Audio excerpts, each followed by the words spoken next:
औज़ुबिल्लाहिमिनश्शैतानिर्रजीम बिस्मिल्लाहिर्रहमानिर्रहीम।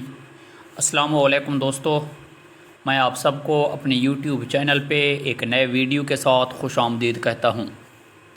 जिस तरह आप लोग जानते हैं, पिछले वीडियो में हमने फ़र्स्ट ईयर के केमिस्ट्री के चैप्टर नंबर 4 के फ़र्स्ट हाफ़ को डिस्कस किया था। आज के वीडियो में हम चैप्टर नंबर 4 के सेकंड हाफ़ के एमसीक्यूज़ की तरफ जाएंगे। अगर आप हमारे इस चैनल पे नए हैं तो चैनल को सब्सक्राइब करें, लाइक करें और शेयर करें ताकि आपको इस तरह के वीडियोज़ मुसलसल मिलते रहें। जाते हैं आज के पहले क्वेश्चन की तरफ। क्वेश्चन है when external pressure is 23.7 bar, boiling point of water is. कहते हैं जब एक्सटर्नल प्रेशर 23.7 टार हो तो पानी का बॉइलिंग पॉइंट कितना होगा।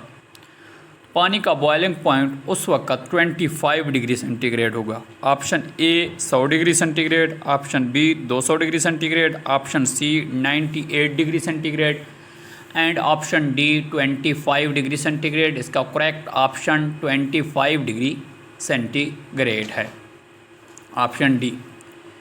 Distillation under very reduced pressure is called.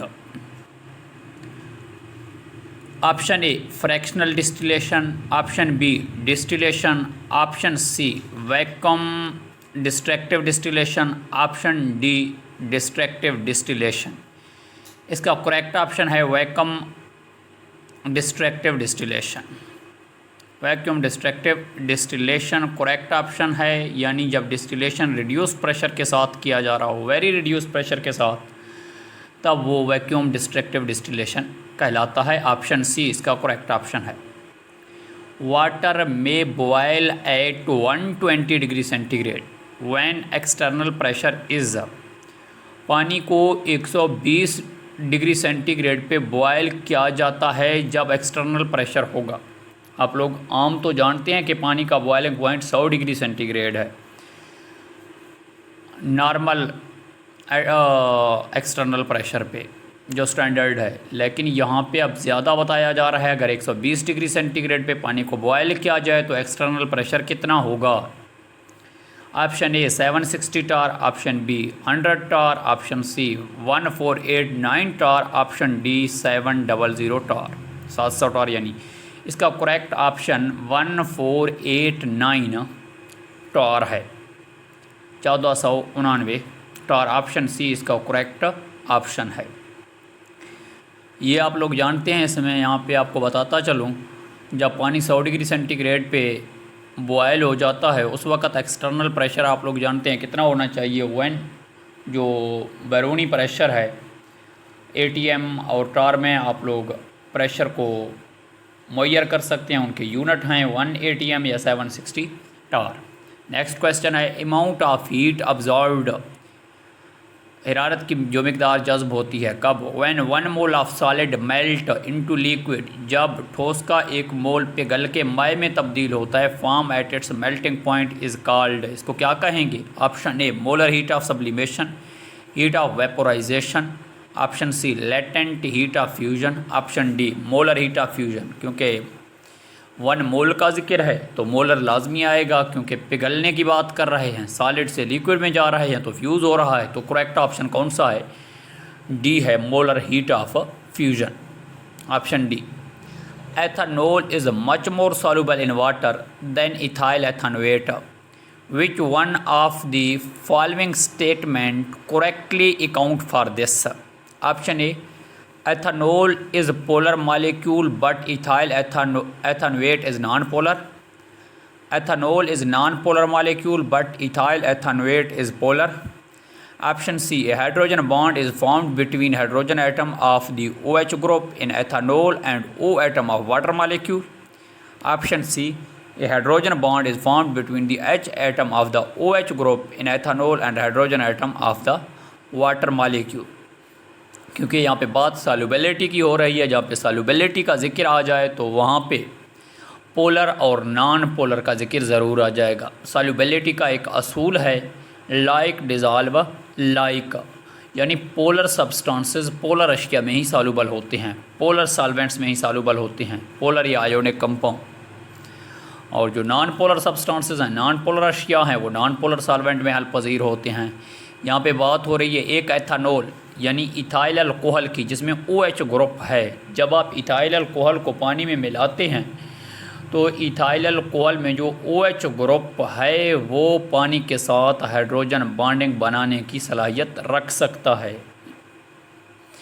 यानी वाटर का हाइड्रोजन एटम एथानॉल के hydrogen bond is found between H atom of the OH group in ethanol. जो OH ग्रुप है एथानॉल का, उसका H एटम हाइड्रोजन बॉन्ड बनाएगा पानी के O एटम के साथ, यानी इसका करेक्ट ऑप्शन ऑप्शन C है। नेक्स्ट है the boiling point of a liquid will be.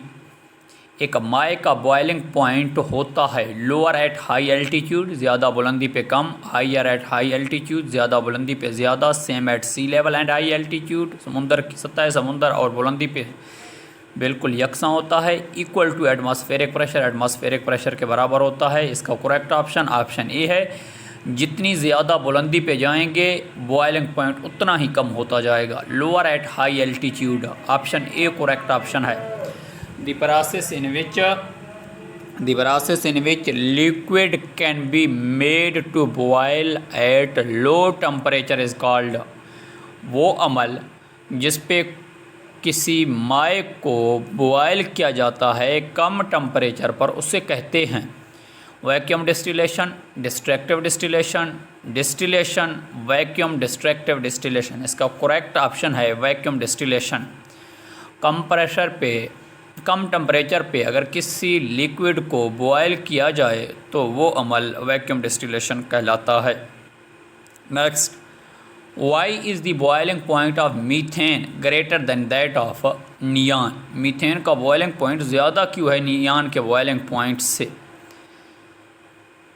Option A, molecule of methane has greater mass. Methane के मॉलिक्यूल का मास ज़्यादा होता है, ऐसा नहीं है। मीथेन के एक मॉलिक्यूल का मास आप लोग जानते हैं 16 AMU होता है, जबकि नियान का इससे ज़्यादा है। A molecule of methane has more electron than a molecule of नियान।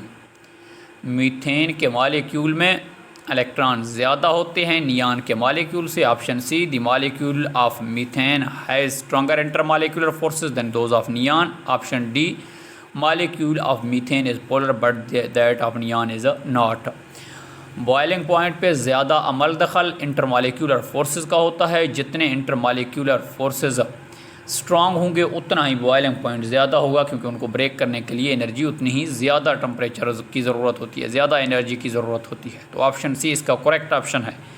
The molecule of methane has strong intermolecular forces than those of neon. Option C. Next सवाल है, the amount of heat required to vaporize 1 mole of a liquid at its boiling point is called. सवाल है, amount of heat required, हरारत की मकदार, energy की मकदार जो ज़रूरत होती है to vaporize 1 mole of a liquid at its boiling point. किसी माए के 1 मोल को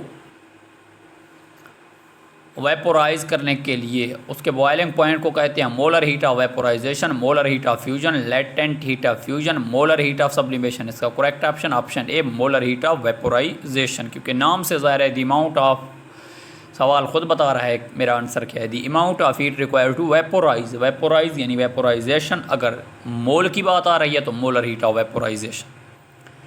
विच of the element in its crystalline form will have the lowest enthalpy change of vaporization. कुछ एलिमेंट आपको दिए गए हैं, क्रिस्टलाइन फॉर्म में किसकी इंथाल्पी चेंज लोएस्ट होती है?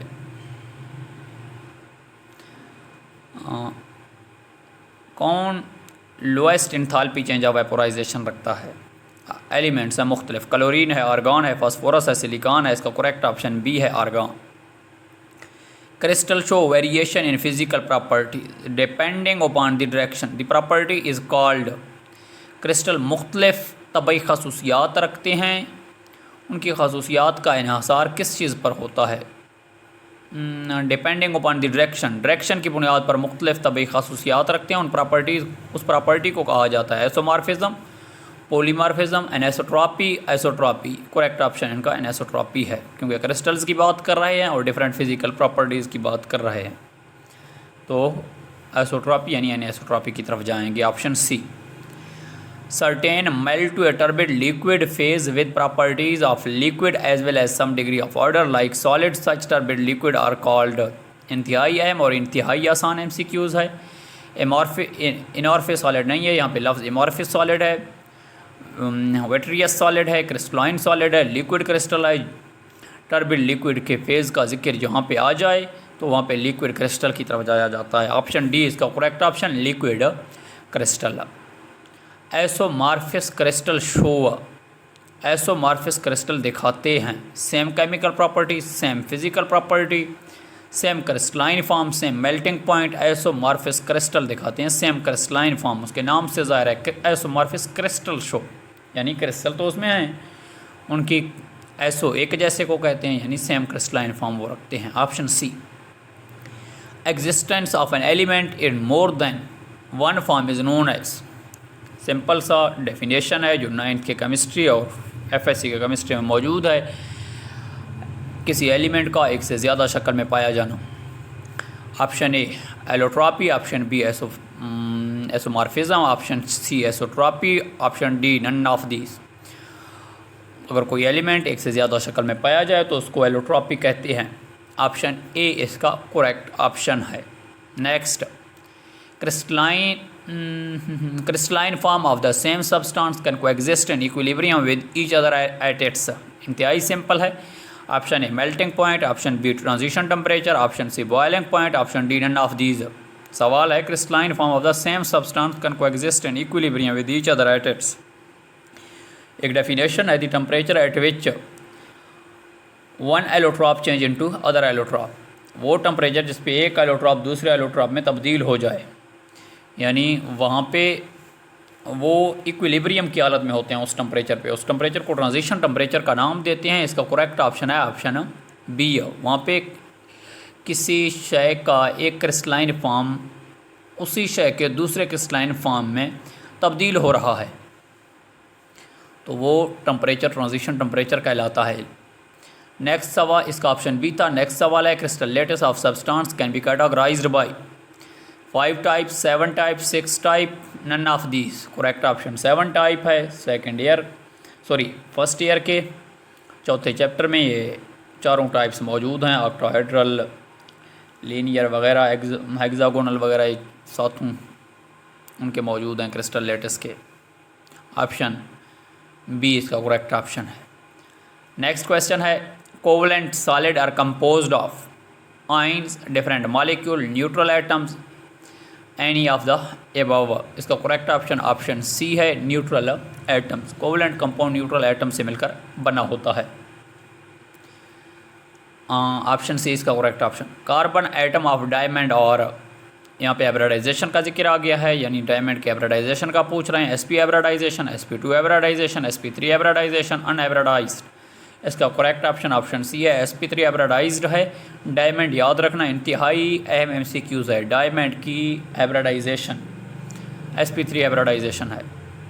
Molecular crystal are generally hard, soft, unstable, stable. याद रखें मॉलिक्यूलर क्रिस्टल या जिनको कोवलेंट क्रिस्टल कहा जाता है वो जनरली सॉफ्ट होते हैं, सवाए चंद एक के। जिस तरह डायमंड का जिक्र आता है, ये भी मॉलिक्यूलर क्रिस्टल है या जिसको कोवलेंट क्रिस्टल कहते हैं, वो सॉफ्ट नहीं है, मोस्टली सॉफ्ट होते हैं। आमतौर पर जनरली लफ्ज़ आ गया है। इसका करेक्ट ऑप्शन ऑप्शन बी है। Ionic crystal are hard, soft, brittle and amorphous. Ionic crystal hard होते हैं, सख्त होते हैं। तो ये था इसका करेक्ट ऑप्शन ऑप्शन ए था। 40 क्वेश्चन का आयोनिक क्रिस्टल हार्ड होते हैं, सख्त, ऑप्शन ए। ये था चैप्टर नंबर 4। अगर आप हमारे इस चैनल पे नए हैं तो चैनल को सब्सक्राइब करें, लाइक करें और शेयर करें ताकि आपको इस तरह के